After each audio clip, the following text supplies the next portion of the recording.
ఇప్పుడు సీజన్ని బట్టి బిజినెస్లు చేయాలి. ఆనకాలంలో ఐస్ క్రీమ్లు, చలికాలంలో ఫ్రిడ్జ్లు అమ్మితే నెత్తికి చేతులు పెట్టాల్సిందే. మరి ఇక్కమత్ ఉండాలి జర్రంతన్నా. ఏ టైంలో దేనికి బగ్గ గిరాకు ఉంటుందో గాదందనే చేయాలి. ఇప్పుడు ఎలక్షన్ల సీజన్ నడుస్తుంది కదా, మరి ఏం బ్యానర్లు చేయాలి? జెండాలు, కండువాలు, టోపీలు, టీషర్ట్లు, ప్రచార రథాలు, మైకులు, టెంట్లు, కుర్చీలు సప్లై చేసే దందా చేసిరనుకో మంచిగా పడతలు పడతాయి. గంతగానం రిస్క్ ఎందుకు అని అనుకున్నారేమో. వీళ్ళు చేస్తున్న బిజినెస్లనే. అర్రే, మోడీ సారు మాస్క్ తోడుకొని పిచ్చికారి గన్ను పట్టుకున్నాడు. హాగో గన్నుల మీద మొత్తం మోడీ సారు, యోగి సారు ఫోటోలే కానొస్తున్నాయి కదా. మోడీ, యోగి తలపాగలు కూడా తయారు చేసి పెట్టిండ్రు ముద్దుగా.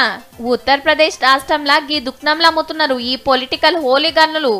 అటు ఓట్ల పండుగ, ఇటు హోలీ పండుగ కలిసి వస్తట్టు ఈ ఉపాయం చేసిండ్రన్నట్టు. పొలగాన్లు, పార్టీ కార్యకర్తలు మస్తు కాయి చేస్తున్నారట. ఇక పండుగ నాడు మొత్తం పొలిటికల్ హోలీయే జరిగేటట్టున్నది. ఈడ చూడుండ్రి, సీట్ల మీద పార్టీ గుర్తులేసిండ్రు. మాయావతక్క పార్టీ ఏనుగు గుర్తు, బీజేపీల పువ్వు గుర్తు, కాంగ్రెస్ చేయి గుర్తు, అఖిలేష్ అన్న సైకిల్ గుర్తు. ఇది కూడా ఉత్తరప్రదేశ్ లోనే ఓ సీట్ల దుక్తపోలు తయారు చేపిస్తున్నారు. పండుగ నాడు లీడర్ సార్కు రంగు రుద్ది పార్టీ గుర్తు సీటు తినిపిస్తే ఫుల్ ఖుషి అవుతాడు కావచ్చు.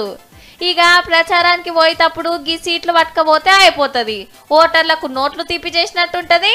పార్టీ గుర్తు అల్కగా పబ్లిక్ లకు వెళ్ళిపోతుంది. సూపర్ కదా.